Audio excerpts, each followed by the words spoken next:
दोस्तों स्वागत है आप सभी का आपके अपनी YouTube चैनल जनसेवा विद नवनीत पर।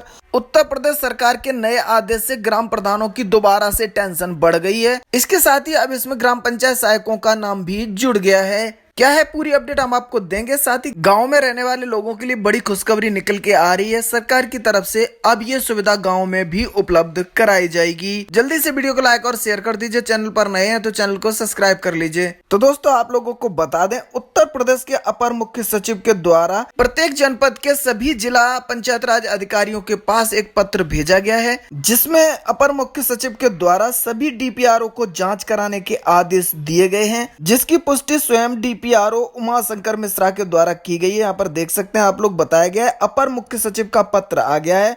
पंचायतों से जुड़े जनप्रतिनिधियों, अधिकारियों व कर्मचारियों के सगे संबंधियों की फर्मों के जांच के आदेश दिए गए हैं। इस संबंध में संबंधितों को पत्र जारी करके जवाब मांगा जा रहा है। डीपीआरओ उमाशंकर मिश्रा के द्वारा ऐसा कहा गया है, पुष्टि कर दी गई है। इनको पत्र प्राप्त हो चुका है, शासन के निर्देश प्राप्त हो चुके हैं। जैसा कि आपको पता है, अभी हाल ही में सरकार के द्वारा एक आदेश जारी किया गया था, जिसमें कहा गया था सभी ग्राम प्रधानों की संपत्ति की जांच कराई जाएगी और देखा जाएगा जो उन्होंने शपथ पत्र दिया था चल और अचल संपत्ति का, उसमें कितनी बढ़ोतरी एक साल में देखने के लिए मिली है। उसके बाद अब ये दूसरा पत्र जारी किया गया अपर मुख्य सचिव के द्वारा, जिसमें ग्राम पंचायतों में सगे संबंधियों के नाम से फर्म बनाकर मटेरियल के भुगतान के मामले संज्ञान में आने के बाद शासन ने जांच के आदेश दिए हैं। अपर मुख्य सचिव ने डीपीआरओ को फर्मों की जांच कराकर आदेशों का अनुपालन करने के आदेश दिए हैं। चयती फर्मों की पुष्टि होने के बाद संबंधितों के खिलाफ कार्रवाई के निर्देश भी दिए गए हैं। अब इसी को लेकर के ग्राम प्रधानों की टेंशन बढ़ चुकी है। यहाँ पर देखिए नीचे बताया जा रहा है, ग्राम पंचायतों में केंद्रीय वित्त आयोग एवं राज्य वित्त आयोग से मटेरियल व अन्य भुगतान फर्मों को किए जाते हैं। शासन के संज्ञान में आया है कि प्रधान, ब्लॉक प्रमुख, सचिव व अन्य अधिकारी और कर्मचारी अपने रिश्तेदारों की फर्म बना करके पीएफएमएस पर रजिस्टर्ड कराकर ग्राम पंचायत से भुगतान ले रहे हैं। अपर मुख्य सचिव ने इसे रोकने के लिए जांच कराकर कार्रवाई के आदेश दिए हैं। पंचायतों से जुड़े जनप्रतिनिधियों, कर्मचारियों व अधिकारियों के रिश्तेदारों की फर्मों को किसी भी स्तर पर पंचायतों से भुगतान न दिया जाएगा। शासन के आदेश के बाद अधिकारी व कर्मचारियों में हड़कंप मचा हुआ है।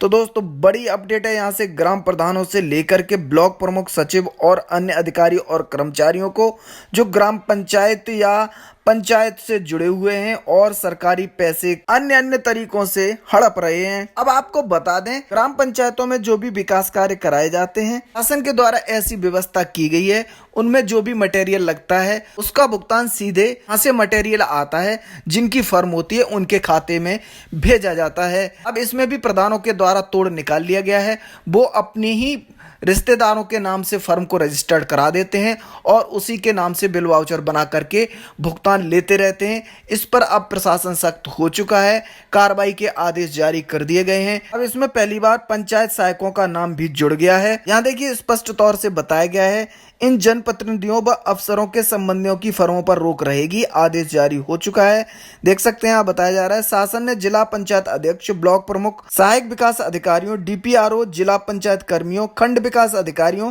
ग्राम पंचायत व विकास अधिकारियों, सफाई कर्मियों, पंचायत सहायकों और ग्राम प्रधानों के पिता, पुत्र, ससुर, चाचा, मामा, दामाद, भाई, भतीजे, भांजे, पत्नी के भाई, बहनोई, बहन, भाभी, माता आदि सभी सगे संबंधियों की फर्मों को ग्राम पंचायतों से मटेरियल या अन्य कार्यों के लिए भुगतान न देने के आदेश दिए गए हैं। पहली बार पंचायत सहायकों का नाम भी इसमें जोड़ा गया है।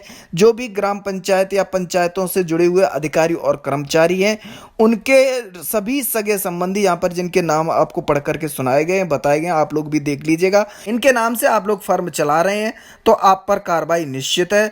अब पंचायत सहायकों के भी रिश्तेदारों को इसमें शामिल कर लिया गया है। पूरे 75 जिलों के डीपीआरओ को ये आदेश प्राप्त हो चुका है, जिस संबंध में डीपीआरओ के द्वारा भी आदेश जारी कर दिए गए हैं। अब सभी जिलों में इसकी जांच की जाएगी। सरकारी खजाने में भ्रष्टाचार करना या पैसों को हड़पना आसान नहीं होगा। शासन के द्वारा पहले ग्राम प्रधानों की संपत्ति की जांच कराना और अब रिश्तेदारों की फर्मों पर भुगतान न किए जाने के आदेश इसी की ओर इशारा कर रहे हैं। इसके साथ ही ग्रामीणों को बड़ी खुशखबरी दी गई है। सरकार के द्वारा कमर कस ली गई है अब गांव में भी परिवहन की सुविधा मिल सकेगी। रोडवेज बसें चलेंगी, जिससे गांव के लोगों को आने जाने में दिक्कत का सामना नहीं करना पड़ेगा। ऐसी जानकारी दी गई है परिवहन राज्य मंत्री स्वतंत्र प्रभार दयाशंकर सिंह के द्वारा, जिसमें बताया गया है विशेष ग्रामीण अनुबंध योजना के तहत बसों के अनुबंध की प्रक्रिया शुरू करने के अधिकारियों को निर्देश दिए हैं। इससे ग्रामीण लोगों को परिवहन की सुविधा मिल सकेगी। मंत्री जी के निर्देश के बाद प्रबंध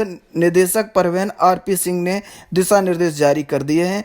यानी अब ग्राम पंचायतों में भी यानी गांव के लोगों को भी परिवहन की सुविधा मिलेगी। सरकारी बसें गांव तक आएंगी, जिससे गांव के लोग आसानी से सफर का लाभ ले सकेंगे। इसके साथ ही एक और सौगात दी गई है ग्रामीण क्षेत्र के किसानों को, जिसमें सरकार के द्वारा फैसला किया गया है अब किसानों की फसल यानी गेहूं की खरीद गांव में ही की जाएगी, जिसके लिए व्यवस्था करना प्रारंभ कर दिया गया है, जिसमें ग्राम प्रधान और उचित दर विक्रेता यानी राशन डीलर का सहयोग लिया जाएगा, जिसके माध्यम से किसानों की गेहूं की खरीद अब गांव में की जाएगी और ये सब किया जाएगा पंचायत भवन या फिर राशन डीलर की दुकान पर। तो यहाँ से बड़ी सुविधा है किसानों के लिए। अब वो अपनी फसल को गांव में ही बेच सकेंगे। अब उन्हें इसको ले जाने के लिए कहीं भी जाने की आवश्यकता नहीं पड़ेगी। घर बैठे